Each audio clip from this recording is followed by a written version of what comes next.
En tiempos desafiantes tenemos la oportunidad única de repensar los contextos educativos y generar espacios de colaboración. Somos UCampus y seguimos virtual, dos equipos unidos para conversar con expertos que comparten nuestra pasión por la educación. Intercambiamos visiones y experiencias con referentes de nuestra comunidad. Te damos la bienvenida al Lado E, el podcast, miradas de futuro para la educación superior. Hola, nos encontramos una vez más junto a María José Contreras para seguir conversando sobre educación superior con voces expertas. Agradecemos a todos quienes nos siguen y los invitamos a escuchar este nuevo capítulo donde reflexionaremos sobre cómo fomentar el clima de tolerancia en las aulas. Hoy nos acompañan el físico teórico e investigador en sistemas complejos Cristian Webb. Sus estudios recientes sobre las causas subyacentes de la posverdad han generado gran interés en investigadores, empresas y la prensa.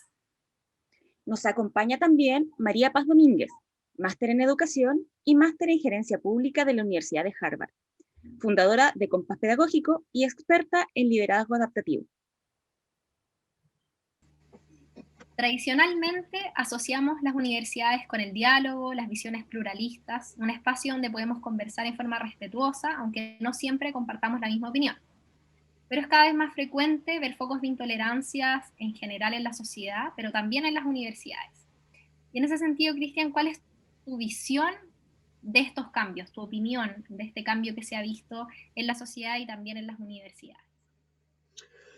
Bueno, en general yo diría que me parece un problema, un asunto negativo, pero también un problema complejo que tiene muchos ángulos, porque en el fondo no es solamente que hay una generación nueva que sea menos tolerante, por así decirlo, sino que también se refleja en cómo conversamos hoy en día, en cómo más gente accede al conocimiento, cómo hay dinámicas políticas de distintos lados que también usan la tolerancia o la intolerancia de maneras distintas.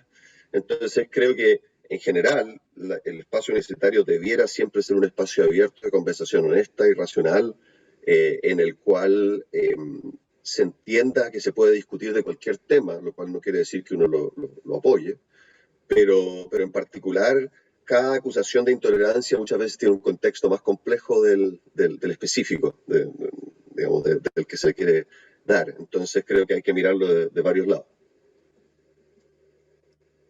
Perfecto, ¿sí? Muchas gracias. Y ahí, María Paz, ¿qué nos podrías contar tú a raíz de lo que ha puesto? Yo lo que quería decir era, a propósito de lo que dijo Cristian, es que yo creo que hay una relación entre la intolerancia y el sistema educativo. Entonces, nuestro sistema educativo, y probablemente muchos en el mundo, se basan en que los niños puedan responder preguntas de alternativa y puedan identificar la respuesta correcta. Y eso supone, primero, que hay una respuesta correcta, y segundo, que el profesor la conoce y el niño también la puede conocer. Entonces, Amy Goodman, que es una politóloga estadounidense que fue presidenta de la Universidad de Princeton, identifica tres variables, o sea, tres habilidades que son las habilidades que hacen una educación para la democracia. Su libro se llama Educación Democrática. Que son la no discriminación, la no represión y la capacidad de deliberación. Y al final es la capacidad de deliberación la que choca de frente con la respuesta correcta. Entonces, cuando Cristian habla de intolerancia y de complejidad, efectivamente hoy el escenario es mucho más multivariable, pero tenemos niños y adolescentes y profesores formados en un espacio donde existe la respuesta correcta. Que si tú me empujas es un espacio como más de guerra fría. Entonces, o estás en un lado o estás en el otro. No hay espacio para los grises.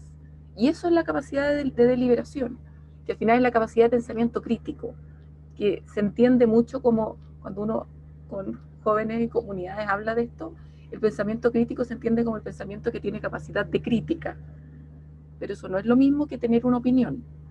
Tener una opinión es pensamiento crítico, tener una opinión matizada, hay poco espacio para matices, creo yo, en un espacio multivariable con un sistema educativo como de Guerra Fría y Revolución Industrial.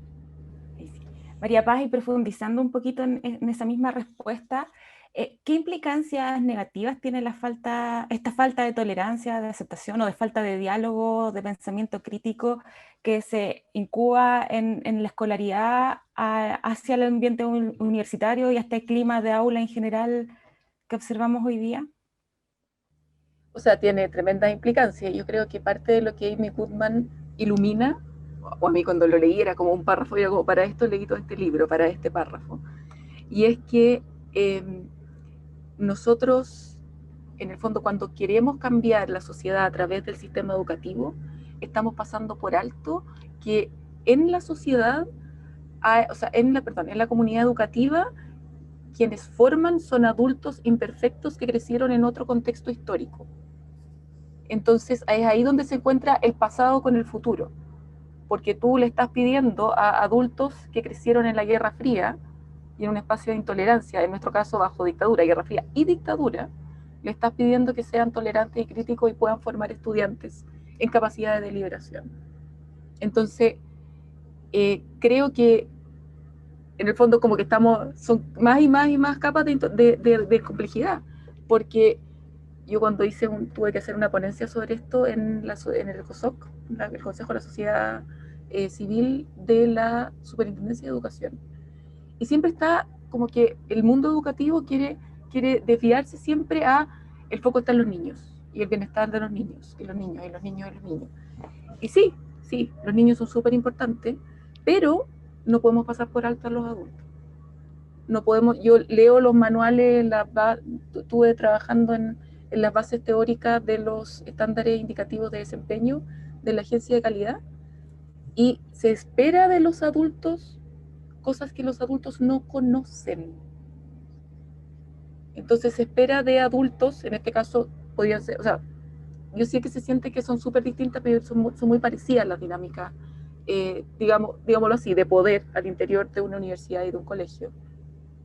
Pero se espera de adultos que sepan conversar, que sepan, que una directora, un director o un rector de universidad sepa implementar espacios democráticos y dialogantes, no es claro. No es claro que yo ahí pongo una duda. Amy Goodman pone la duda. ¿Y cómo preparamos a las personas para poder recibir ese poder? No sé si respondo. Pero súper buena pregunta, María José. Muchas gracias. Cristian, ¿te gustaría complementar en algo la respuesta de María Paz? Te veo como interesado en Sí, no, varios puntos. me parece interesante. Creo que de alguna otra manera saltamos directamente a la raíz del problema, en el sentido de cómo abordarlo y cómo solucionarlo, ¿cierto? Eh, Efectivamente, creo que al final de cuentas la raíz fundamental del problema para mí es que, a pesar de que llevamos, digamos, tantos años desde la ilustración, digamos, desde el momento en que se entendió el conocimiento era una cosa esencial para el desarrollo de la humanidad, y me sorprende que, a pesar de todos los beneficios que nos ha traído, nos encontramos como un punto cero, en el sentido de darnos cuenta que en general la gente no tiene mucha práctica de cómo generar estructura de pensamiento compleja.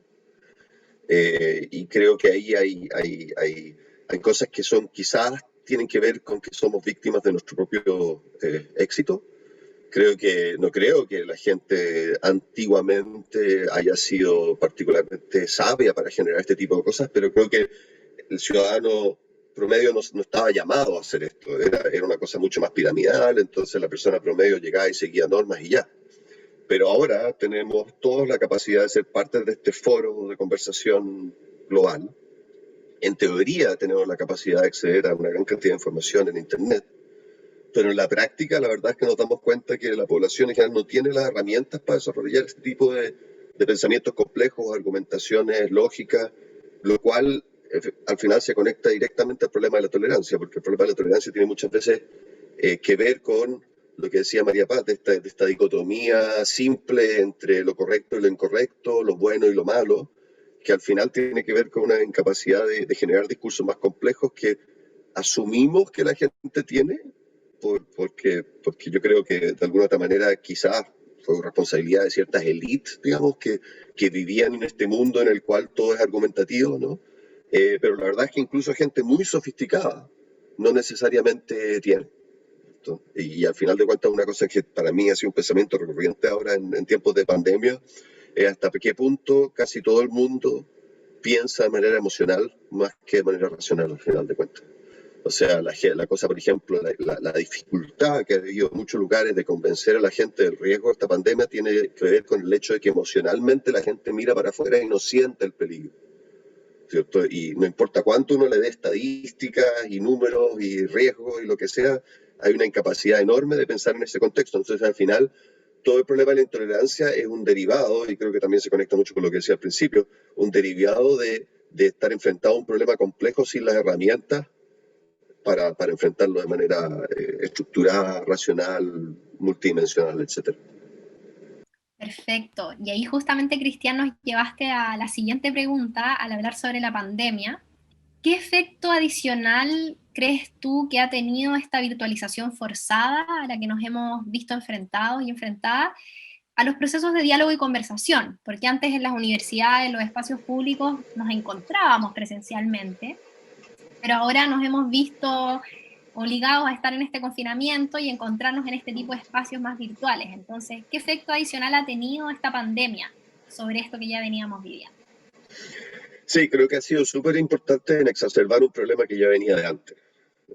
De hecho, una de las razones por las cuales yo entré a estudiar redes sociales es porque desde el punto de vista de sistemas complejos y cosas más cuantitativas del mundo de la investigación, incluso en la ciencia física del que vengo yo, es porque empezamos a mirar modelos de cómo la gente interactuaba online, en Internet, en contraste a cómo la gente interactúa en el mundo real. Y en el mundo virtual, una de las características matemáticas incluso de cómo uno interactúa es que uno puede seleccionar su fuente. Las conversaciones tienden a ser unidimensionales, o sea, unidireccionales, perdón, no unidimensionales, unidireccionales, en el sentido de que yo muchas veces sigo a alguien, pero no necesariamente estoy teniendo una conversación de ida y vuelta, ¿cierto? Y esos simples elementos de poder seleccionar su fuente y tener una cierta conectividad de que fluya la información en una sola dirección y no hay tanta respuesta, digamos, eh, ya producen un fenómeno que incluso matemáticamente uno puede entender que se genera mucho más genéricamente, que es la fragmentación de la red en grupos distintos. Y esencialmente lo que hay que imaginarse es que normalmente una red de conversación, todos están conectados con todos porque están conversando con todos como punto inicial teórico por lo menos, pero que si uno empieza a seleccionar con quién conversa solamente como aquellos que piensan como uno, terminan dos redes, cada uno pensando de una manera A o de una manera B internamente, pero sin comunicarse con el otro. Entonces, esto es un fenómeno súper genérico que se puede dar en cualquier tipo de interacción en el cual uno selecciona con quién conversa. ¿Okay? Y ya estábamos viendo que fenómenos como la posverdad o la emergencia enorme de las noticias falsas, la polarización social estaba viéndose influida por el hecho de que hablábamos cada vez más en las redes, entonces esto se daba cada vez más.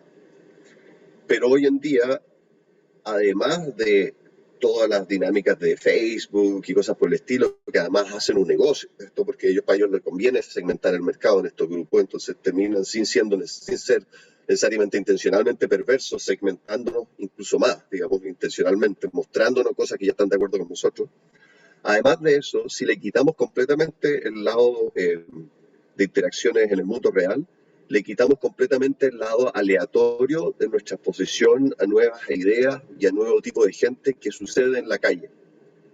Entonces, en la calle uno puede ser que aunque yo en mis redes sociales solamente hable con gente de tal lado político, de cada clase socioeconómica, si salgo a la calle voy a escuchar a gente hablando en el metro, voy a conversar con alguien en la panadería, voy a, no sé, en la cola del banco, lo que sea, y por lo menos voy a estar expuesto a saber que otras cosas existen. Ese lado aleatorio de simplemente conectarse con gente, digamos, que no tiene nada que ver con uno, puede completamente desaparecer si uno vive en un mundo virtual, sobre todo en el mundo virtual que existe hoy en día, en el cual las empresas que nos facilitan la comunicación se benefician por el hecho de que nosotros seamos nichos de mercado aislados de los otros, ¿cierto? Entonces hay una cosa muy retroalimentación. Eso más la angustia que ha generado la pandemia, que hace que, en el contexto de todo lo que hemos ya hablado, la gente tienda a querer buscar soluciones simples, respuestas simples de por qué está pasando todo esto, ¿cierto?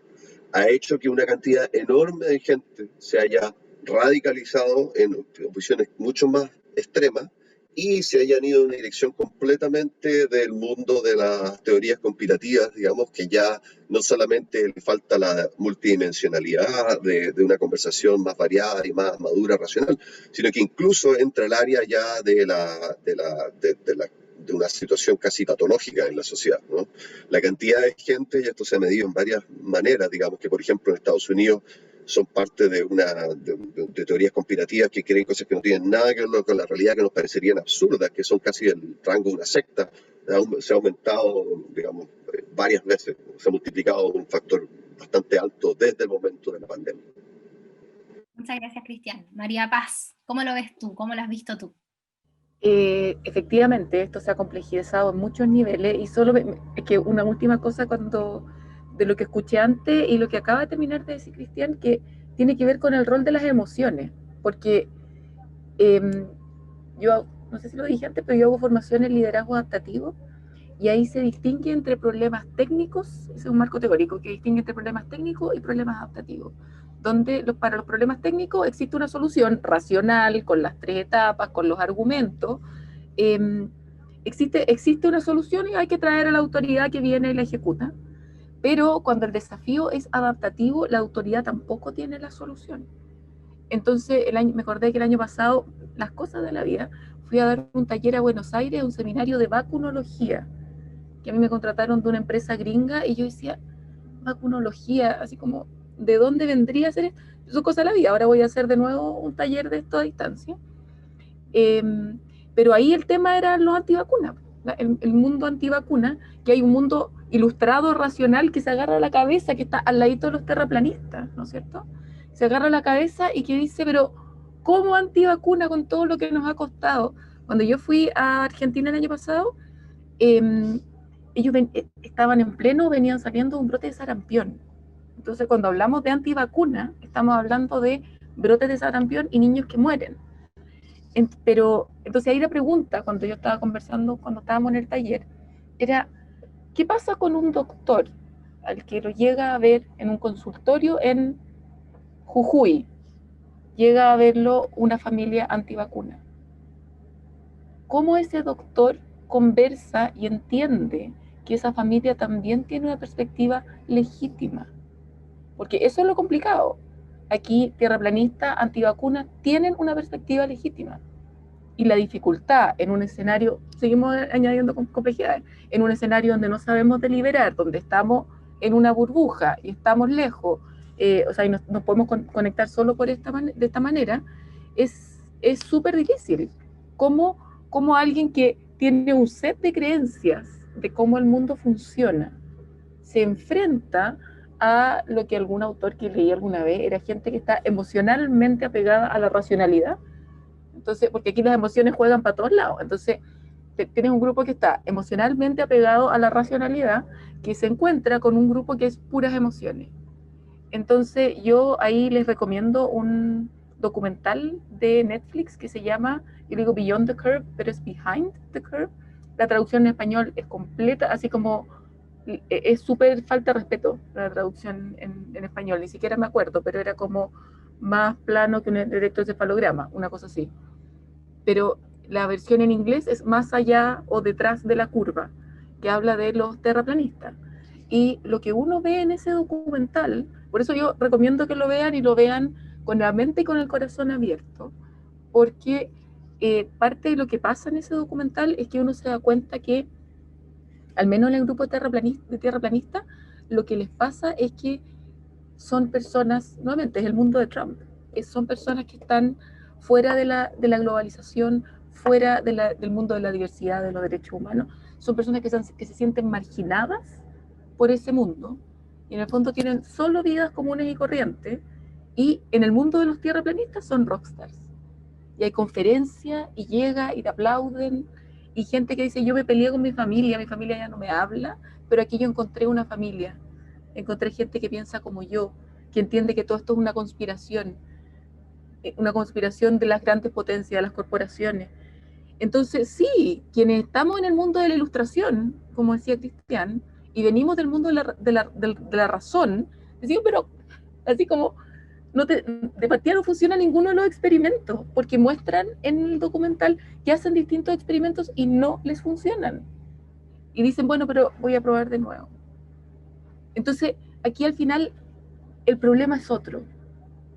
Y el problema es otro y la forma de irlo trabajando es experimental, es ir probando. Resulta esto, y voy viendo qué pasa, y ahí ajusto, y pruebo esto otro, pero en un mundo con escasa capacidad de deliberación, y en un contexto que tampoco nos ayuda a ello, porque cuando yo escuchaba a Cristian, yo decía, claro, aquí uno puede tomar opciones concretas de decir, voy a seguir a gente con la que no estoy de acuerdo, si algo me parece demasiado descabellado, voy a chequearlo en 3 fuentes, para ver si tiene fuente, pero eso es capacidad de deliberación. Eso es tener matices, es decir, esto es demasiado descabellado. Si es demasiado descabellado, lo tengo que chequear en otros lados, a ver si se dice lo mismo. Pero insisto, eso está sirviendo un propósito que no es conspirativo de las grandes corporaciones, está sirviendo el propósito de inclusión para personas que están marginadas. Entonces, tiene su complejidad y cómo escuchar también. Yo creo que el liderazgo adaptativo aporta esto de la perspectiva legítima, que es re difícil de escuchar. Cuando la Cata hizo el taller conmigo, teníamos a una persona venezolana en el taller y yo le decía, Maduro también tiene una perspectiva legítima. Tratemos de escucharla, veamos cómo la escuchamos, sin mis propias creencias, mi propio ruido. Eso puedo aportar. Muchas gracias. Y yo tengo una pregunta ya más segmentada para los dos en sus diferentes ámbitos de expertise, pues ya hemos hablado un buen diagnóstico de cómo se produce, pero en el contexto educativo donde tenemos una responsabilidad con el grupo humano que estamos formando, ¿cómo promovemos estos cambios de actitudes y finalmente la tolerancia, el respeto? Además es con la connotación adicional que estamos en espacios virtuales donde las prácticas de ataque, de ciberacoso, de troleo son mucho más cercanas, más fáciles, es muy inmediato insultar a alguien, no tener responsabilidad. Entonces, desde el punto de vista más escolar, a ti María Paz, y luego más universitario, Cristian, ¿qué podrían recomendar desde su experiencia? ¿Cómo incentivamos un cambio y de alguna forma? María Paz, primero, para ir en la cronología del colegio, la U. Perfecto, súper. Y como acabas de hablar, dije, quizás ya mi voz está como un run run. A ver, yo creo que aquí yo hablo sin asco del poder, porque yo sé que poder es una palabra complicada. Cuando en la Fundación para la Confianza yo ponía solo la palabra poder en una diapositiva, la gente se siente como incómoda, porque en general se entiende el poder como poder autoritario. Entonces, ¿cómo pasamos a un poder ejercido con propósito? Que tiene su correlato en este mundo del liderazgo adaptativo, pero creo que podemos hablarlo desde el poder. Y yo creo que no hay nada más político que una sala de clase, virtual o real. Es tremendamente política. Y quienes somos profe en un aula, tenemos que ver cómo ejercitamos el poder de manera democrática. Y ahí Goodman, nuevamente, Amy Goodman, nos dice a las personas hay que prepararlas para recibir el poder que les estás dando. Yo he dado un montón de poder, así como en clase, el poder de tener control sobre tu aprendizaje. Yo lo he hecho, y lo he hecho de distintas maneras. Algunas han fracasado rotundamente porque la gente se vuelve un poco loca porque no tiene las herramientas para tener tanto poder sobre su aprendizaje. Entonces, ¿cómo uno prepara a las personas para recibir ese poder? Y para eso, yo creo que, aquí las emociones juegan un rol enorme, fundamental. ¿Cómo contienes ese espacio? ¿Cómo tú, docente, contienes ese espacio? Eso se puede contener virtual y realmente. En términos presenciales también, pero yo creo que es más complejo en términos presenciales porque te puedes mirar a los ojos. Pero uno puede hacer la pregunta de, ayer tuvimos este insulto por el chat de Zoom. ¿Qué opinan? ¿Nos vamos a separar en pareja? Para que puedan hablar y conversar sobre esto. Entonces, nuevamente del mundo del liderazgo adaptativo, ¿cómo damos un espacio de contención para que las personas puedan hablar de esto. Hay que hablar de lo difícil. Esto no se va a resolver ejerciendo el poder de manera autoritaria. Hay que ir probando, y hay que ir probando cómo apoyando en el mundo, trayendo a Vygotsky del mundo educativo, cómo uno pone los andamios para que las personas puedan ir recibiendo ese poder, que en este caso tiene que ver con el poder que me da, en fondo, la responsabilidad que tengo yo con el aprendizaje de mis compañeros y compañeras. Porque yo también soy responsable y en el fondo, y se aprenden muchas cosas. En Zoom también estamos aprendiendo a convivir. Uno nunca deja de aprender. Uno puede estar aprendiendo a escuchar, uno puede estar aprendiendo a tomar nota, uno puede estar aprendiendo a molestar a otro, uno aprende siempre. Eso en el mundo educativo le decimos currículum oculto. ¿Qué es el respeto? ¿Qué es la justicia en un espacio educativo? Todo eso se aprende. Desde cómo se trató la anotación hasta la copia en clase, pasando por el bullying. Entonces, ¿cómo tú, docente, contienes esa conversación? Que no es fácil. Yo he participado en montones de seminarios y he visto en un seminario sobre feminismo, he visto acciones machistas sucediendo en el seminario sobre feminismo. Si yo hubiese estado presencial, levanto la mano y digo, estamos presenciando esto. No lo hice porque era virtual y no podía mirar a los ojos. Y no podía contener la rabia de quien lo estaba haciendo. Eso, Mutis, no tengo nada más que decir. Pero yo desde a un nivel como más universitario, yo diría que, a ver, para empezar, hago un disclaimer, como dicen en Estados Unidos, ¿no? Yo hace muchos años que no hago clases, así que estoy hablando más bien de lo que veo en grupos con que interactúo. Y dentro de todo, tengo la suerte de que la gente con que tengo que interactuar son más bien estudiantes de doctorado, que ya son gente motivada. Entonces ahí no hay problema. En general, la manera de pensar que llega a una persona que llega a ese nivel de análisis, típicamente en ciencia exacta, no siempre, pero te permite, digamos, hablar de manera un poquito destemplada de todos los puntos de vista. En ese sentido, yo creo que la ciencia exacta tiene una tradición formada que desafortunadamente ha llegado, no ha logrado expandirse tanto más, digamos, de la idea de esencialmente la falsificación de una idea. Entonces, en ciencia exacta uno tiene mucho el concepto de que para defender una idea uno tiene que tratar de demostrar que es falsa y fallar en el intento, por así decirlo, ¿no? Eso es como la esencia de una afirmación científica, es que puede ser falsificable, no sé si es el término adecuado, pero que esencialmente que uno puede, en teoría, desmentirla si que fuera falsa. Si no, no es una afirmación científica, sino es una creencia, una mística, una afirmación sin soporte, lo que sea. Entonces, ese esfuerzo es un deporte muy común en ciencia de frontera. Y eso yo creo que hace que las conversaciones de ese microuniverso, si bien a veces pueden ser obviamente desinformadas en ciertas áreas, permiten ese ataque desde distintos ángulos que no es ofensivo, digamos, ¿cierto? Porque es parte del juego.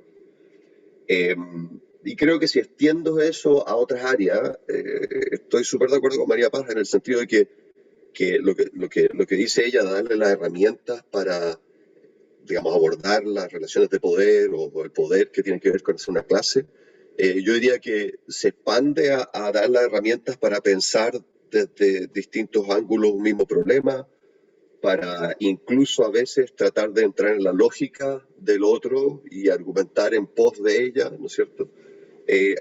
Creo que lo que más veo yo es que cuando la gente llega a un cierto punto de su vida, cuando no ha sido entrenada para tener una intuición sobre la lógica después detrás de distintas maneras de pensar. Eso no quiere decir que uno entienda el detalle, o sea, haya leído todos los libros, no es lo mismo que el conocimiento puro, sino que es casi un conocimiento intuitivo de los distintos tipos de lógica que existen, ¿cierto? Creo que cuando llega a un punto sin eso es muy difícil cambiarlo. Entonces creo que desafortunadamente eso, si bien se manifiesta más adelante en la vida, a esa altura ya los grupos se dividieron. A ver, en general, el problema de la de la enseñanza avanzada, ¿no es cierto? Pasa, quizás si retomo, conecto con eso de alguna otra manera, pasa por un lado por lo que pasa en el aula de clase, en el cual ya la gente que ha tenido cierto entrenamiento de manera de pensar es muy difícil que cambien y que tenga una perspectiva multidimensional más allá del conocimiento. Pero también pasa con lo que se ve incluso con profesionales y cómo ellos difunden el conocimiento, esas élites, ¿no? Y lo que estaba diciendo es que yo a veces bromeo que los médicos y los ingenieros le dan mal nombre a la ciencia, porque a pesar de que son gente que trabaja con grandes estructuras de conocimiento racional, en su ejercicio profesional muchas veces pierden un poco la perspectiva de la lógica argumentativa que los llegó a ese punto de vista, ¿cierto? Y creo que al final de cuentas esto es un problema de educación que empieza muy temprano, pero continúa hasta la universidad, de no dar perspectivas alternativas de comprensión, por así decirlo, ¿cierto? Sea cual sea en el área en el cual uno entre, y por eso lo que decía es que es importante para mí, una nueva manera de entender la educación es hacer que la gente tenga más ejercicio o práctica, entendiendo intuitivamente, porque obviamente uno puede entrar en los detalles de todas las maneras de pensar, pero intuitivamente cómo piensa otra gente, cómo piensa gente que piensa de manera más emocional, más artística, más ciencias sociales, más política, más cuantitativa también, ¿no? Y en ese sentido, el ejemplo que daba hace un minuto María Paz, me pareció interesante en el sentido de que hasta qué punto tiene un médico que llega a una antivacuna a conversar con ellos, tiene un médico, digamos, que no hace investigación científica, por ejemplo, hasta qué punto tiene herramientas para contestarle y decirle por qué las vacunas se sabe que son correctas. Y desafortunadamente muchas veces no tiene la herramienta. Entonces lo único que va a hacer utilizar un argumento de autoridad. Y ese argumento de autoridad termina siendo terrible porque la gente asume erradamente, siendo alguien que hace ciencia, que la ciencia funciona por autoridad. De hecho, lo que decía María Paz también pareció interesante. Yo tenía fascinación con los terraplanistas desde que me empecé a meter en esta cosa de la posverdad. Y es uno de mis hobbies entenderlo y estudiarlo, y estoy metido en varios grupos terraplanistas, etcétera, etcétera. Me parece, y vi la película que mencionó ella, me parece que es un grupo súper interesante, pero que es un grupo muy puro, en el sentido de que no está tan influenciado por política, ¿me entiendes? O sea, está influenciado simplemente por una creencia que no tiene una raíz muy clara, más que simplemente pensar que existe un cierto conocimiento allá afuera, manejado por ciertas élites que nos quieren estar tratando de engañar, de alguna manera, ¿no? Y de basarse en un conocimiento personal, intuitivo, más que en el conocimiento acumulado por la ciencia, la tecnología y la sociedad contemporánea. Y en ese contexto, ellos realmente tratan de pensar de manera científica muchas veces, pero tienen una tan mal comprensión de en qué consiste eso, que terminan fallando dramáticamente y asumiendo que la ciencia que lo está tratando de convencer de algo lo está haciendo por razones de autoridad. Entonces, por eso que creo que al final de cuentas, a nivel ya más avanzado, tanto por profesionales como en la aula universitaria, lo que es importante ya es sacar a la gente de ese esquema de pensamiento, digamos, autoritario por conocimiento, por así decirlo, y pasarle más las herramientas para pensar, aunque sea de manera superficial, pero pensar en otras dimensiones, a pesar de que eso yo creo que debería empezar mucho más temprano en la educación. Wow. María Paz, ¿quieres agregar algo? Te vi ahí. Sí, yo agregaría que eso es administrar poder. Y yo cuando hablo de aulas universitarias, yo hago clases de posgrado, no hago clases en colegio. Y eso es administrar poder. Yo, por ejemplo, ahora estaba hablando con un amigo que está empezando a hacer clases en Italia, en un colegio. Él es abogado, pero está haciendo clases en un colegio. Y había este tema de no se pueden sacar los teléfonos. ¿Sí? Los niños no pueden sacar los teléfonos. Ya bueno, pero si no sabes la respuesta, si la respuesta está un clic, está en los teléfonos. Entonces, si hay, aparte que chileno hablando en italiano, digamos, uno pasa por harto filtro, Cristian probablemente ya piensa hartas cosas en inglés. Yo, desde que, como te hace 7 años en Chile, ya mis pensamientos en inglés son muy marginales, pero uno pasa por hacer la oración en español, la traduce y la dices. Usas dichos en español que no siempre se entienden. Entonces, si hay algo que no se comprende, eso es ejercicio del poder. Entonces, ¿lo sabemos? Miremos en los teléfonos. miremos los teléfonos. Pero ahí, nuevamente, en un mundo autoritario como el mundo educativo, ¿qué pasa si entra un supervisor y ve a los niños con los teléfonos afuera? Entra el inspector. Te mete en problemas. ¿Qué pasa si los niños efectivamente se ponen a mirar, no tengo idea, videos, juegos? ¿Cómo esos niños reciben ese poder? Estudiantes universitarios lo mismo. ¿Cómo recibes el poder de ser dueño de tu proceso o dueña de tu proceso de enseñanza, de aprendizaje? ¿Cómo vas probando? No es llegar y probar, no es llegar y decir usted embárquense y en la prueba y error, embárquense en la prueba y error, porque no sabemos cómo. Eso nomás quería agregar. Sí, yo agregaría una cosa sobre los terraplanistas, que me parece súper interesante, un ejemplo concreto de algo que me encantaría tener el tiempo y los medios de hacer. Sería tratar de hacer una suerte de canal de YouTube de física para terraplanistas, por así decirlo. Esencialmente, en lugar de decirle lo que están diciendo es una estupidez, porque hay fotos, es decirle, bueno, agarremos su argumento y hagamos un análisis científico real sobre el argumento que están diciendo. Por ejemplo, muchas veces los terraplanistas, uno de los argumentos principales es, miren, yo miro y me parece plana la Tierra, ¿no es cierto? La veo plana, ¿no es cierto?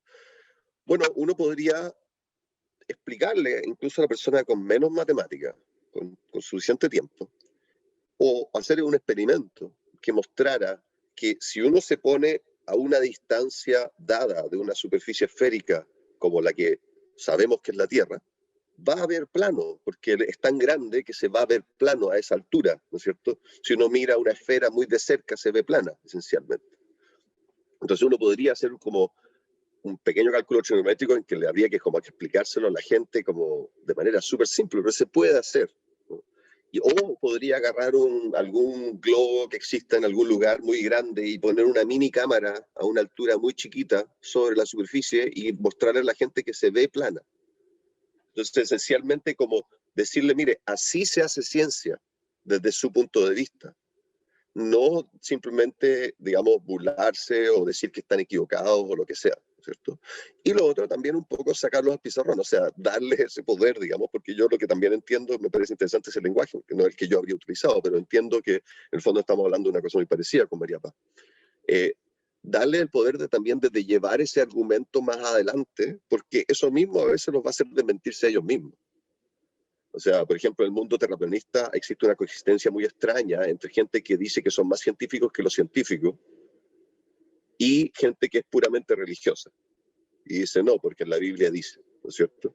Y hasta en la medida que uno no los estimule a desarrollar desarrollar sus argumentos más allá, esos mundos nunca entran en conflicto, por lo tanto no se autolimitan, por así decirlo, se potencian simplemente. No se manifiestan sus propias contradicciones, ¿no? Pero en la medida que uno le entregara esa capacidad de desarrollar esa idea y lo guiara de alguna manera, creo que ellos mismos podrían darse cuenta de cuáles son los límites razonables de lo que quieren decir. Y creo que eso se podría aplicar incluso volviendo al tema original, digamos, de esta conversación, a problemas como, digamos, troleo, ¿no es cierto? O intolerancia en el aula, etcétera, etcétera. Porque yo creo que mucha gente que es intolerante, si se pone a conversar entre ellos, se darían cuenta que ellos no están dispuestos a aceptar la intolerancia del tipo que está al lado, digamos, o de la mujer que está al lado, ¿no es cierto? Sobre quizás otro tema. Entonces, creo que yo no sé exactamente cómo hacerlo, pero creo que ahí hay algunas pistas de por dónde uno podría empezar a pensar. Genial, ha estado muy interesante y comentábamos con María José que han ido abordando todas las preguntas que teníamos en forma muy natural. Nos gustaría ya, para ir más cerrando el tema, entrar a algo que ustedes han mencionado que tiene que ver con las redes sociales. Es decir, cómo a través de estos algoritmos o las elecciones que va haciendo la gente en estas redes, se van generando estos grupos que conversan de lo mismo, piensan lo mismo. Entonces las personas terminan creyendo que todos piensan como ellos o no tienen acceso a otro argumento. La pregunta ahí, y me gustaría partir con Cristian, ¿podemos usar las redes sociales a nuestro favor? ¿Cómo? Yo creo que no, tenemos que usar las redes sociales a nuestro favor, porque en el fondo están aquí para quedarse, digamos, no hay muchas opciones. Creo que, de nuevo, entregándole un poco incitando a la gente a desarrollar sus propias ideas, ¿no es cierto? A hacer sus propias acciones, a responsabilizarse incluso de sus propias opiniones. Hay un montón de ejercicios que tienen que ver con el uso de las redes sociales que habría que impulsar a la gente a desarrollar, ¿no es cierto? Uno de ellos, uno de los lógicos, por ejemplo, si yo tuviera un problema teórico de un grupo de gente que está en redes sociales, que no está viendo el mundo y tuviera alguna capacidad de guiarlo, una de las primeras cosas que le diría sería, digamos, haz un esfuerzo de buscar, de conectarte con gente que no piensa completamente distinto a ti, ¿no? La capacidad está, pero la naturaleza humana, digamos, la homofilia, la tendencia a conectarse con los que piensan como uno, es una cosa muy estudiada hace años, digamos, es algo que no nos hace sentirnos cómodos. Entonces, hagan ese solo ejercicio, yo creo que podría ser de gran utilidad en el mundo. Después creo que hay varias acciones desde marcos legales que están faltando, digamos, al que eventualmente vamos a llegar como sociedad, ¿no es cierto? O sea, yo creo personalmente que más que una censura en las redes sociales o una regulación de privacidad, que todas son cosas importantes en casos extremos, lo que debieran estar pensando los congresos en el mundo son maneras de obligar a los algoritmos a que nos muestre una diversidad más amplia de la que nos muestra. Esto, en el fondo, estamos llegando a ecosistemas muy poco diversos en la información a la que cada uno accede. Y como decía al principio, eso le conviene a las redes sociales, porque las redes sociales lo más que nos interesa es que segmentarnos en grupos de mercado bien definidos, a los cuales luego puedan vender nuestros atributos a los que ponen aviso, digamos, que les conviene. Pero creo que así como se ha obligado a otra industria digamos, a llegar, por ejemplo, con electricidad a pueblos remotos, a pesar de que no le convenía a la industria porque no ganaba mucho dinero, se debiera obligar a las redes sociales a mostrarle información diversa a gente que no tenga, que en principio el algoritmo no le favorezca esa diversidad. Y podría ser algo tan simple como obligar a las redes sociales que un 50% de lo que te muestra sea aleatorio, no basado en lo que ellos asumen que a uno le interesa, ¿cierto? Creo que hay otra película reciente, El Dilema Social, en el cual se hace una imagen un poquito exagerada, yo creo, del sentido de como un poquito más perversa de lo que es. Pero sí, es verdad que al final de cuentas los algoritmos se adaptan a lo que uno ya asumen que lo va a hacer más adicto a la red social, ¿cierto? Y eso que en teoría las redes sociales se defienden y dicen, bueno, pero le están mostrando lo que ustedes quieren ver, ¿cierto?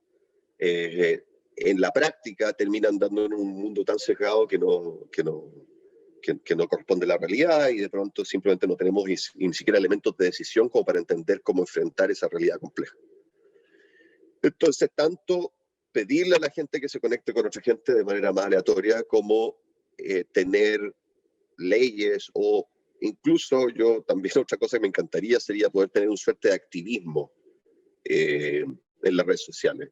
Por ejemplo, sería excelente si estudiantes de física o de ingeniería o de matemática o lo que sea, de ciencias duras, fueran a conversar en los grupos terraplanistas, se metieran así, digamos, y no para pelearse, sino que como para que la gente, quizás ni siquiera para los que están más convencidos, sino que también para que ese cabro de 15 años que se empezó a interesar en la ciencia y de repente vio un video terraplanista y dijo, oye, esto a lo mejor es ciencia más chora que la que yo estoy viendo en esta otra cosa, lea los comentarios de ese video y se dé cuenta que hay gente que le puede mostrar ciencia mucho más chora que la terraplanista, que muestra que estamos infinitamente más desarrollados que ese debate, ¿no es cierto? Entonces, que esos grupos no se aíslan también implica un cierto grado de, como entre comillas, activismo social, así como uno va a ir a buscar a los indigentes a sus barrios, tiene que ir a buscar a los que están desconectados, ¿cierto?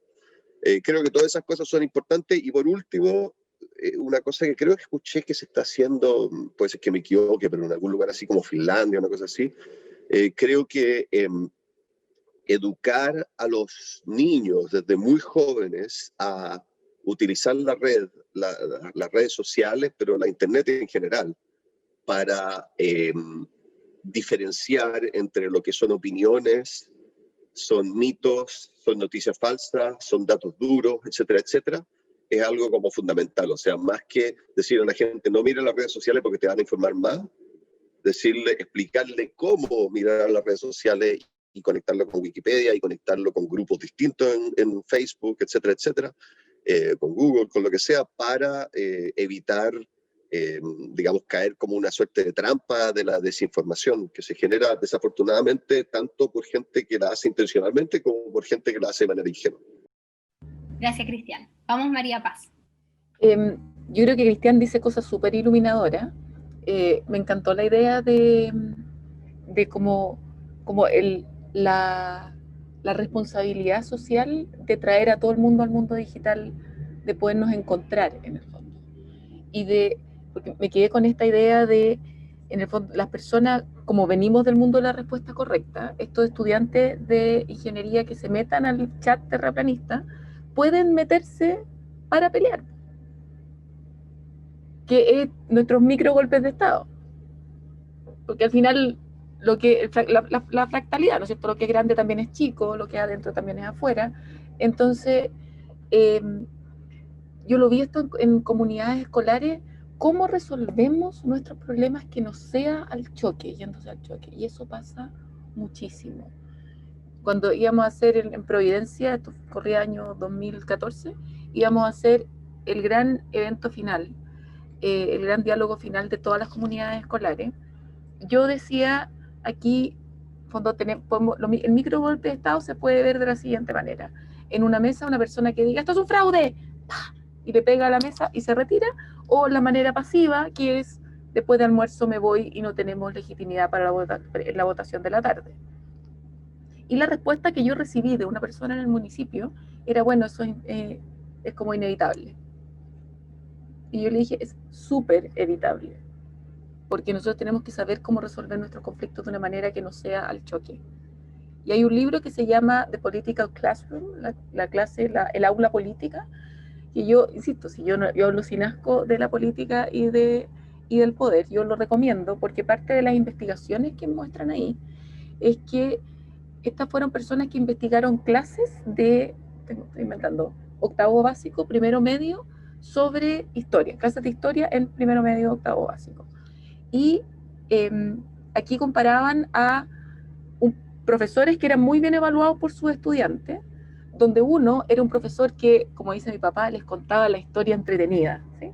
Entonces era súper entretenido ver cómo no tengo idea, los Founding Fathers y cómo se había escrito la Constitución de Estados Unidos. Y el otro docente lo que hacía era ponerlos a debatir, entender un proceso legislativo, por ejemplo. Y le hicieron encuestas a estos dos grupos de estudiantes. Y el grupo de estudiantes, ambos profesores bien evaluados, el grupo de estudiantes del profesor, comillas, entretenido, creía estar mucho más de acuerdo entre ellos de lo que efectivamente estaban. Entonces creía que todo era la burbuja, ¿no es cierto? Pero la burbuja en versión clase. Creía que estaban todos, no tengo idea, estaban todos de acuerdo en que el matrimonio homosexual no tiene cabida como debate. Que creían que estaban todos de acuerdo en que estamos a favor del aborto. Pero eso pasaba más donde era un ejercicio del poder entretenido, pero autoritario, porque la visión de mundo, el filtro, era el filtro del docente. Que al final decimos, sí, burbujas por las redes sociales, pero burbujas también en la forma en que se ejerce el poder al interior de un aula. Entonces, ¿cómo nosotros sabemos que estamos en desacuerdo? Solo en un espacio donde conversemos y aprendamos a conversar. Y a mí algo que sí me preocupa del documental del dilema de las redes sociales es la formación del cerebro de niños y niñas. En el fondo, cómo se están haciendo las conexiones neuronales de niños que, en el fondo, sobre todo ahora que está la burbuja ahora en la casa, entonces, cómo nos exponemos a visiones distintas. Y yo creo que eso sí es posible también en el mundo virtual. Y para eso necesitas un espacio de contención más pequeño, que son las parejas, los grupos de 3, con el grupo que te toque, tú también a distancia puedes armar debates. En ese mismo curso de ingeniería se puede decir, ¿sabes qué? Vamos a hacer un debate donde un grupo defienda a los tierraplanistas y un grupo defienda la ciencia. Entonces, ¿cómo? Porque al armar debates tú exiges en ambos lados que se construyan argumentos. Y parte del desafío ahí es que el argumento emocional es mucho más difícil de debatir. Porque yo siento que, en el fondo, porque tanto vacunas como tierraplanista, antivacunas como tierraplanista, ambos creen que las corporaciones detrás están queriendo su propio beneficio. Y no es mentira. Sí, yo creo que, o sea, también hay que hacerse cargo de eso. También tiene su raíz verdadera, por eso hablo de la perspectiva legítima, ¿no es cierto? Tiene una raíz de verdad, que es que efectivamente hemos sido manipulados por farmacéuticas, por corporaciones, en fin. Entonces, ¿cómo se logra diálogo entre esos dos grupos? Porque es posible el diálogo desde un espacio completamente emocional, que sería la gente que está detrás de Trump, que es emocional, es la persona que se siente dejada fuera de la fiesta. Aquí había una fiesta que se llamaba Globalización, Derechos Humanos, Diversidad, y un grupo de personas que dicen, ¿sabes qué? A mí no me gusta la música, yo estoy fuera de la fiesta, y acumularon suficiente fuerza como para elegir a Bolsonaro, para elegir a Trump, para votar el Brexit. Entonces, yo creo que hay un espacio humano, tanto digital como frente a frente, que tiene que ver con el debate y la deliberación. Me parece fundamental. Y si tú me apuras, ayer tuve una reunión con unos abogados, nada que ver, presencial, pero con la mascarilla tú igual no tienes idea, no alcanzas a entender bien lo que está diciendo, no puedes leer los labios, o sea, igual la comunicación está limitada cuando uno se encuentra frente a frente, porque nos comunica, ahora nos estamos viendo las caras, que digamos es como un lujo en este minuto, pero un lujo de hacer de manera presencial. Entonces yo creo que ahí también hay un desafío de cómo sabemos que estamos en desacuerdo, primero, y cómo nos encontramos para no resolver, pero para al menos bajar un grado el nivel de conflicto. Yo trabajé con un centro noruego para el diálogo y la paz, y ahí, cuando me fui a formar a Noruega, parte de los videos que nos mostraban era serbios hablando con croatas. Entonces, que tú mataste, que el puente, que habían dos pueblos y había un puente en el medio. Entonces, cada vez que había un conflicto, quemábamos el puente, que no es, es literal y es metafórico, quemar el puente. Entonces, cuando tú logras decir, no vamos a dejar de estar en desacuerdo, pero ya no vamos a quemar el puente. ¿Sí? Entonces, ¿cómo le bajas un grado al conflicto? Y eso tiene que ver con cómo un docente puede contener esa aula. Y decir, ayer hubo ciberbullying por el ejercicio A, B o C, a Juanita le publicaron su opinión y se ganó no sé cuántos trolls y bots tratándola pésimo. ¿Estamos dispuestos a crear un aula así? ¿Eso es lo que queremos de este espacio? Y contener, y esperar respuesta, ver qué pasa. Pero ahí hay que contener, ahí hay que mantener el silencio. Hay una investigación que decía que los profesores nos demoramos como 2 microsegundos entre la pregunta y responder. Entonces uno hace la pregunta y se responde a sí misma porque esperaste 5 segundos y no hubo respuesta al curso. Entonces uno responde rápidamente. Y yo, como tengo esa investigación aquí, a mis estudiantes les digo, yo me voy a quedar en silencio. Estoy esperando respuesta. Entonces, ¿cómo contenemos ese debate? Yo creo que ahí puede estar el desafío. Y me callo, silencio.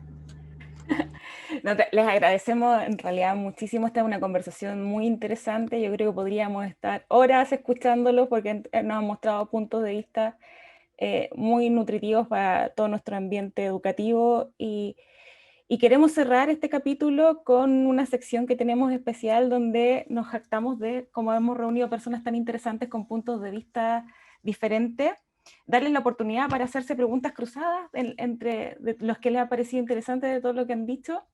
Así que podemos partir con María Paz preguntándole a Cristian. Yo tenía anotadas unas cositas y tengo una duda sobre este tema porque ha sido mi propia reflexión. Yo ahora quiero escribir un libro sobre feminismo, liderazgo adaptativo y sanación. Entonces, tengo esta duda que es más biológica, ¿no es cierto? Y que tiene que ver con la ilustración y el comienzo del uso de la razón para argumentar. Y, y, y yo siento que ese es el patriarca que llevamos dentro, ¿sí? Que es como evolutivo de la especie. Entonces, yo creo que ahí me gustaría saber qué opina Cristian sobre el rol de las emociones en el trabajo con la razón y en la ciencia en particular, porque siento que aquí las emociones, sobre todo en redes sociales, hay pura emoción, porque en el fondo, cuando estamos debatiendo con razonamiento en ambos lados, también te vas a un espacio más atrincherado, de yo no me muevo ni un milímetro de mi posición. Entonces, ¿cómo la ciencia ha lidiado con eso? Si tienes alguna idea. Sí, cómo la ciencia ha lidiado con las emociones, esencialmente, ¿no? Es una buena pregunta. Yo creo que la gente que hace ciencia, que yo llamaría de frontera, digamos, esencialmente está tratando de encontrar cosas, empujar el límite del conocimiento, aunque sea en un área muy técnica o en un área muy, muy universal, lo que sea, pero está tratando de impulsarlo. Lidiamos mucho con una cosa, con la intuición. Y yo creo que para mí la conexión, el punto medio entre las emociones y la racionalidad pura es la intuición, esencialmente. Al final de cuentas, la intuición es lo que te lleva a tener una tincada que una idea va a ser buena. Y muchas veces es porque te involucra tu lado emotivo. De alguna otra manera te parece profunda, te parece bella. En ciencia se habla mucho de la belleza de ciertas teorías o perspectivas, ¿cierto? Lo cual ciertamente una relación emocional con una idea, ¿no es cierto? Entonces creo que más de lo que la gente se imagina, las emociones por vía de la intuición, digamos, influyen el desarrollo científico de frontera, por así decirlo. Lo que pasa, y creo que desafortunadamente, volviendo un poco al lado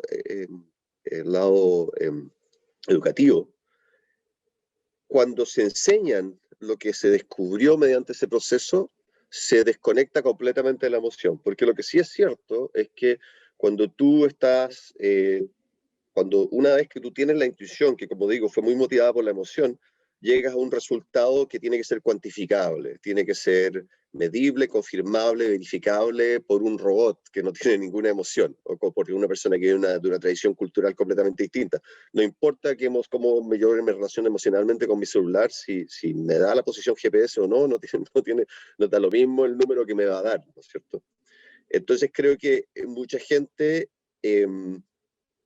entre la mala comprensión de la ciencia, por un lado piensa que la ciencia quizás está más influida por la ciencia a la que llegamos, está más influida por una cultura que tiene que ver mucho con las emociones de la sociedad en un momento dado, por así decirlo, de lo que es realmente, porque lo que es cierto es que si bien es parte de esa motivación, al final hay que limpiarla de eso en lo que se puede observar, ¿cierto? Pero por otro lado, también la gente tiende a pensar que ese resultado que se obtuvo nunca pasó por las emociones, lo cual también es muy cierto. A mí me encanta cuando le explico, por otro lado de mi vida, yo hago mucha música y con eso me conecto mucho a artistas, y cuando les explico siempre me encanta darles esa sensación de la física contemporánea, de que no nos quedó otra que entender las cosas de cierta manera. Desde la revolución de la física a principios de 1800, principios de 1900, donde aparecieron la mecánica estadística, la relatividad general, la relatividad especial y la mecánica cuántica, nos vimos obligados a ir mucho más allá de lo que es nuestra intuición directa, y tuvimos que pasar una intuición basado en las matemáticas, en el conocimiento adquirido, en todo lo construido hasta entonces.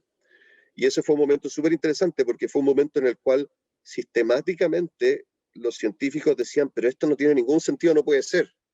No puede ser que el tiempo sea relativo, por ejemplo, porque no me cae en la cabeza, pero nos vimos obligados a desarrollar una intuición nueva que se adaptaba a eso. es cierto? Entonces, y eso creo que es parte del poder de la ciencia, o sea, es una mezcla entre motivaciones que tienen que ver con una intuición muy emotiva y una verificación que tiene que eventualmente confrontarse a algo medible que no puede depender de lo que uno piensa, sienta de ello, ¿cierto?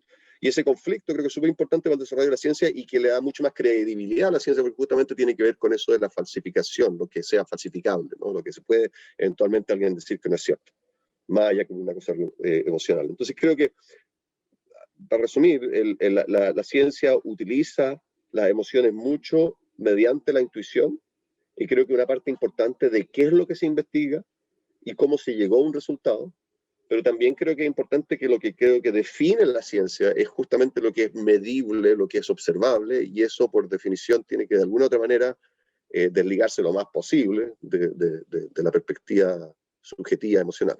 Eso es lo que yo diría. Ahora, yo voy a hacer mi pregunta entonces ahora, para María Paz. Me pareció súper interesante el lenguaje de poder, ¿no es cierto?, en el aula. O en espacios de conversación, creo que va más allá de la sala de clase, me imagino, ¿no? Y me gustaría, ahí tengo dos como cosas un poquito concretas para preguntar con respecto a eso. Es, cuando tú decías, por ejemplo, tú entregas el poder a gente, creo que diste algunos ejemplos un poquito brevemente, pero me interesaría si uno lo pensara desde un punto de vista un poquito más metodológico, así como una suerte de ejercicio que lo haga, por así decirlo. ¿Qué dirías tú? ¿Qué recomendarías tú? Eso es una parte de la pregunta. Y la otra parte, quizás conectada con eso, aunque un poquito distinta, es cómo abordas en esa dinámica de poder lo que llamaría la multidimensionalidad del conocimiento. ¿Y a qué me refiero? Me refiero a lo siguiente. Una de las cosas que yo me he dado cuenta, un poco viendo todos estos grupos que terminan aislándose en intolerancia de uno u otro tipo, ¿no es cierto?, es que una manera de sacarlos de esa intolerancia es apelar a su diversidad humana, por así decirlo, ¿no? O sea, por ejemplo, hablábamos de los terraplanistas, a lo mejor es mucho más fácil empezar a hablar con un terraplanista porque a los dos les gustan los perros o los gatos, que empezar a hablar con un terraplanista porque, digamos, porque bueno, vamos a poner a hablar de ciencia inmediatamente. Y una vez que tenemos esa otra dimensión de conexión, podemos establecer una comunicación. Entonces, por un lado me preguntaba si hay como ejercicios como más o menos metodológicos que uno podría pensar cómo abordar eso, y yo por otro lado, ¿hasta qué punto en esos ejercicios has pensado, has utilizado, o se utiliza, o es sabido, no sé, la posible apelación a esas distintas dimensiones de conocimiento? Vamos a ver cómo me da con la respuesta, espero poder responder. Si he usado, claro que he usado. Yo uso un marco teórico que habla de, mi curso se llama es sobre proyectos educativos, y es un magíster de innovación educativa. Entonces, en el fondo, cómo uno instala un sistema basado en la confianza, un sistema de administración basado en la confianza. De esto habla John Seddon, un académico inglés. Y eso, en el fondo, mi error ha sido, y por eso uno aprende de los errores, ha sido decir, yo hago carne este marco teórico en esta sala, y voy a confiar en ustedes y en su capacidad de aprendizaje. Entonces, el primer año, yo les dije, aquí está la tarea, aquí está la rúbrica, usted haga su tarea, autoevalúese. Y claro, quedó la embarrada porque vamos a revisar la tarea, no, pues es tu responsabilidad. Ah, entonces, ¿para qué la hago? Y empezaron a no hacer las tareas. Entonces, yo ya ahora, a estas alturas, con el mismo curso, lo que hago es ponerles una pregunta en el pizarrón, o sea, la presentación, y les digo, ¿qué pasaría si yo ahora les doy la literatura, les paso rúbrica, y ustedes a final de semestre vienen y me dicen qué nota tienen? No, pues profe, pero ¿cómo? ¿Cómo vamos a hacer eso? En el fondo me voy a poner un 7. Esa es la respuesta. ¿Cómo hacer eso, profe, si todos nos vamos a poner un 7? Y dije, ven, esto es lo que pasa, ustedes no están preparados para recibir este poder. Pero esto nuevamente es en posgrado. Entonces tú con niños y con estudiantes de pregrado puedes hacer eso mismo en nivel que tiene que ver con el trabajo en grupo, con ponerse nota al interior del grupo, con ir haciendo autoevaluaciones. Yo tuve una profesora en Estados Unidos que me hizo, o sea, yo ya la amé, me movió completamente el cerebro, y después fui ayudante de ese curso, y ella nos decía, ustedes hagan lo que quieran, necesito que toquen estos 3 temas, y me entreguen una reflexión de por qué lo que hicieron toca los 3 temas. Había gente que hacía un colegio así como una casa. Nosotros yo con mi grupo hicimos como un podcast, no era un podcast, era como era hace mucho tiempo, era como un espacio, una página web como de debate entre docentes, más una reflexión de por qué esto muestra mi aprendizaje. Entonces, todo el mundo, uno necesita, para quebrar la lógica, tú necesitas decir, tienes este poder y así te voy a ayudar a administrarlo. Entonces yo hoy les entrego la reflexión y la rúbrica al principio del semestre. Entonces aquí tienen la reflexión y lo voy a evaluar de esta manera para que ustedes vayan vayan respondiendo su reflexión durante el semestre. Pero nuevamente esto es prueba y error, y por eso los docentes de verdad entendemos el curso como a los 3 años, porque esto es un oficio. Y sobre la multidimensionalidad, efectivamente, eso es lo que en el mundo del liderazgo adaptativo le decimos ambiente de contención. Entonces, cómo tú armas un espacio donde pueda haber confianza y saber que a los dos nos gustan los perros, es un espacio, sets the ground es la palabra en inglés, pero como fija el espacio y raya la cancha, ahí está raya la cancha para poder tener una conversación más amigable. Entonces, en el mundo de los procesos de paz, parte del tema de la estrategia de este centro noruego es, por ejemplo, que si van 14 personas o 15 personas, se contrata un bus donde hayan 14 asientos. ¿Para qué? Para que vayan bien apretaditos y tengan que conversar. Y tengan que decir, ay, sí, no, yo también fui súper apretado cuando fui a no sé dónde, en el viaje no sé cuánto. Que el lugar sea como la dignidad justa, que no sea súper lujoso, para que nadie se sienta incómodo, pero que todo el mundo, estamos en Noruega, tenga calefacción, pueda vivir de manera digna, y se encuentren como comiendo, y ojalá no haya mucho espacio para el lugar donde puedan comer, para que puedan. Nosotros yo hice un pequeño diálogo de paz para el estallido social, donde se habían tomado un centro de formación técnica los estudiantes. Hicimos un pequeño diálogo con las cabecillas de cada carrera y el equipo directivo de este centro de formación técnica. Y lo más importante del diálogo era el almuerzo, para que almorzaran juntos. Entonces uno de ellos dijo, yo nunca me imaginé tener a la vicerrectora almorzando al lado mío. Entonces, efectivamente, lo que raya la cancha para que pueda haber diálogo, creo yo, es a ver si nos gustan a los dos los perros. Yo también me tiño el pelo en la misma peluquería. No tengo idea, tuve el mismo problema que tú en el computador. Eso da un ambiente de contención para hablar de si la Tierra es plana o no es plana. Muchas gracias a ambos. Finalizamos agradeciendo su tiempo. Sin duda, una conversación muy interesante. Nos vemos en un próximo capítulo del lado E, Miradas de Futuro para la Educación Superior. Este podcast es desarrollado por el Centro Tecnológico UCampus de la Universidad de Chile, expertos en soluciones y gestión para la educación superior, junto a Seguimos Virtual, el spin-off del blog de management latino Hace Sentido. Si llegaste hasta aquí, te queremos agradecer por escucharnos y te invitamos a seguir esta conversación. Si te hizo sentido, comparte.